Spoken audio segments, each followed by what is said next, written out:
তাকে হুকুম করে বলে তোমরা কাফেলা খানা লুট করো, আমি একটু নামাজটা আদায় করে নিই। ও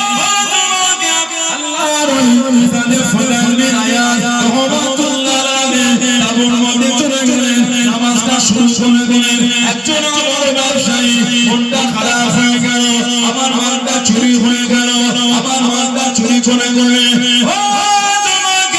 খুঁজে খুঁজে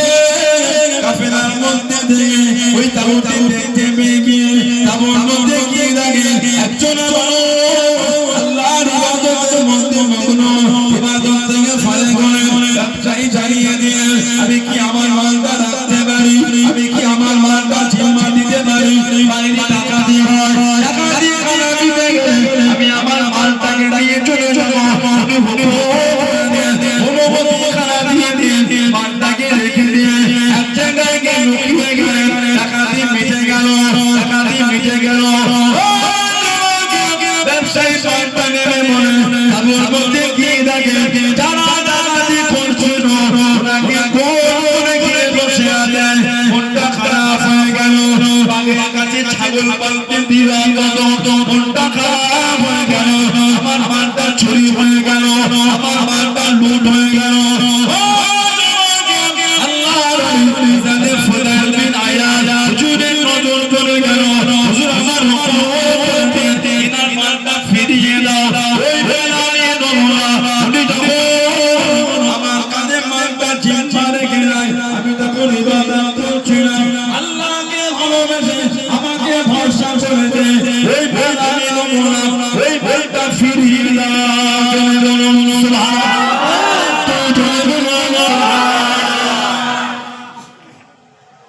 মালটা রেখে দেয়, আমি তখন নামাজ পড়ছি। তাহলে আমাকে ভরসা করেছে আমার জন্য নয়, আল্লাহর জন্য আমাকে ভরসা করেছে। ঠিক না ভুল বলছি? এই যে দেখছেন আমরা বসে আছি, আমাদের কিন্তু আপনার ভালোবাসা আল্লাহ রাসূলের জন্য। আলেম ওলামা ইমাম হাজী মৌলী সাহেব হুজুর পীর জানা মুফতি সাহেব হাফেজ সাহেব হুজুর সাহেব, এই আলেম মানুষ নিয়ে আসলে ফিরিস্তি ঠিক না ভুল বলছি? জি। কেন ভালোবাসলেন? আল্লাহ আল্লাহ রাসূলের জন্য। এদের অন্তরে দ্বীনের ইলম আছে, ফিরিস্তি ঠিক না? কেন আমাদের বাহ্যিকতা থেকে সম্মান করছে, আমাদের উচিত বাহ্যিকের মতো অন্তর তৈরি করা। ঠিক না ভুল বলছি? নাহলে আপনার সাধারণ লোক তো গোমরা হয়ে যাবে। আস্তাগফিরুল্লাহ। আমি যদি এই স্যাম্পল গুলোকে নিয়ে আপনাদের ধোঁকা দিই, সাধারণ লোক তো গোমরার মধ্যে চলে যাবে। আলেম আমাদের উচিত এই বাহ্যিকের মতো অন্তরটা তৈরি করা। কথা বলছেন না কেন? আমাদেরও উচিত যে জন্য আপনারা আমাদের ভালোবেসেছে সেটা যেন শুধু বাইরে না হয়, ভিতরটা যেন তৈরি হয়। আল্লাহ পাক ওলামাদের আল্লাহ দ্বীনের প্রতি কায়েম রাখে, বলুন আল্লাহুম্মা আমিন। ওলামারা যদি দ্বীনের বিধান থেকে সরে যায়, সমাজ কিন্তু গোমরা হয়ে যাবে, সমাজ কিন্তু মিসগাইড হয়ে যাবে। মাঝে মাঝে দেখবেন ট্রেনের পাত থেকে ট্রেনের চাকা নিচে নেমে ওই ট্রেন আর প্যাসেঞ্জাররা কিন্তু বিপদগামী হয়ে যাবে। কথা ঠিক না ভুল বলছি? সমাজের আলেম ওলামা ইমাম মৌলী সাহেব হুজুর যদি এই লাইনচ্যুত হয়ে যায়, ওই এলাকাটা কিন্তু শরীয়তের বিধান থেকে কিন্তু গোমরা রাস্তায় হাঁটা শুরু হয়ে যাবে। আস্তাগফিরুল্লাহ, লা হাওলা ওয়ালা কুওয়াতা ইল্লা বিল্লাহ। খুদাইল বিনায়া উনি বললেন আমাকে যে মাল দিয়ে গেছে এটা আমার জন্য দায়ী, উনি আমাকে ইবাদত করতে দেখেছেন বলেই তো ভরসা করেছে। তাহলে ওই মালটা আমি নেব না, ওই মালটা তোমরা ফিরিয়ে দাও। জোরে বল সুবহানাল্লাহ। হলো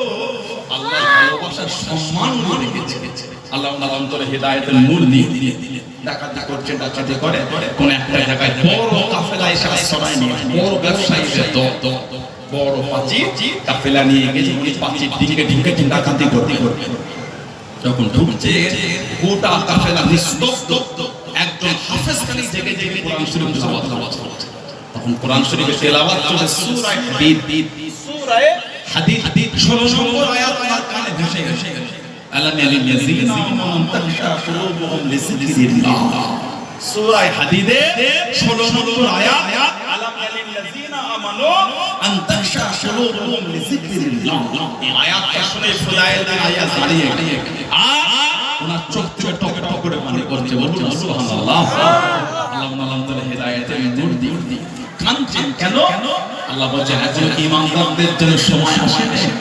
আল্লাহর উপরে আল্লাহ যা নাযিল করে তার উপরে বিনয় হবে নিজের মনটাকে জমিয়ে রাখবে এখনো কি সময় হয় না উনি কাঁদছেন আর বলছেন আমি তাহলে এখনো মুমিন হতে পারি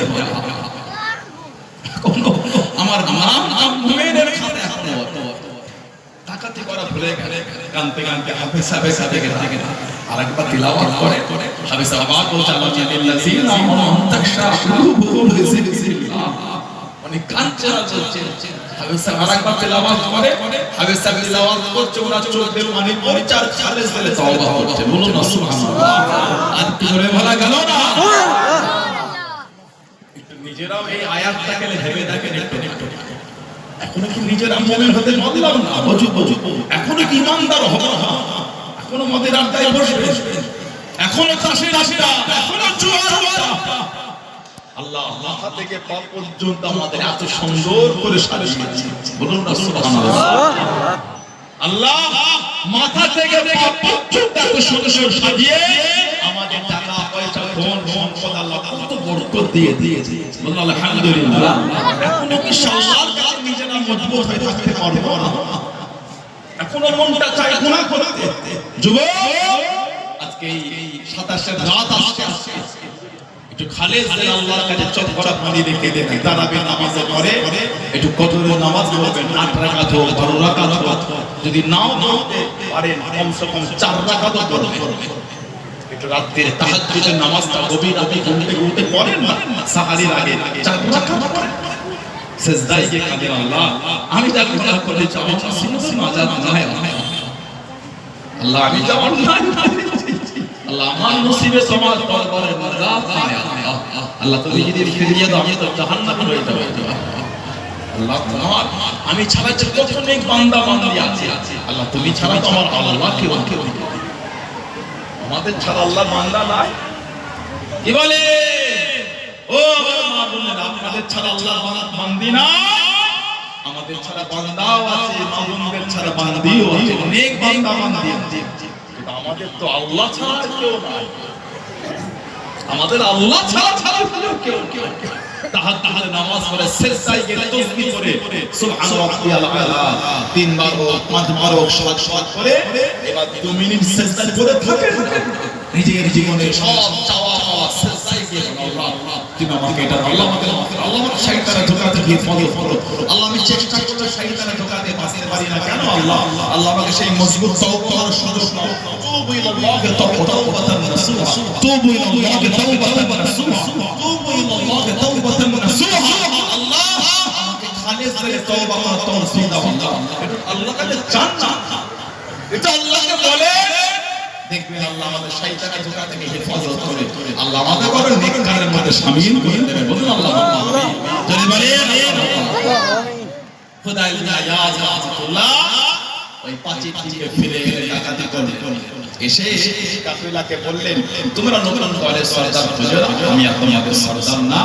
আর আমাকে আজ থেকে ডেকে কি হলো না আমি তওবা করে দিয়েছি বলেন না সুবহানাল্লাহ আমি আর ডাকাতি করব হুজুরের সাথী সঙ্গী গুণ করে ডাকাতি করো ডাকাতি করে যে একসাথে তওবা একা করলে হবে না ডাকাতি যেমন একসাথে করতে তওবাটাও একসাথে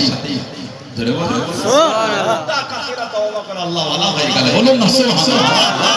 আজ থেকে 1350 বছর আগে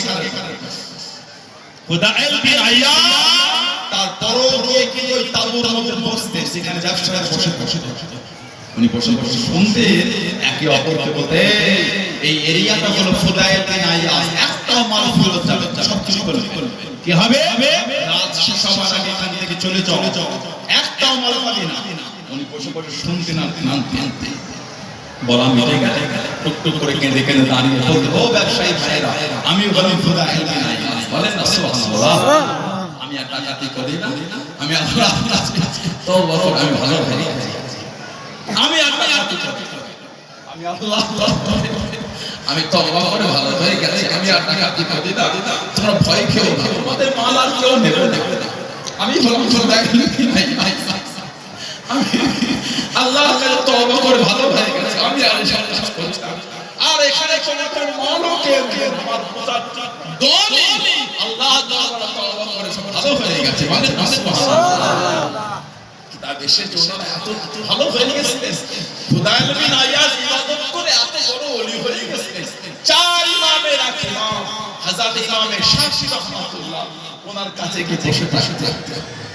খুদাইল বিন আয়াজ এত বড় ওলি হয়েছে ওনার সোহবতে বসে থাকতেন চার ইমামের এক ইমাম ইমাম শাফি রাহমাতুল্লাহ ওনার দরবারে গিয়ে বসে থাকতেন জোরে বলে সুবহানাল্লাহ আল্লাহ বসিয়েছে আল্লাহ বসিয়েছে আল্লাহ না চাইলে বসতে পারতাম মাইয়াহুল্লাহু ফাহুয়াল মুহতাদ সূরা কাহফ এসেছে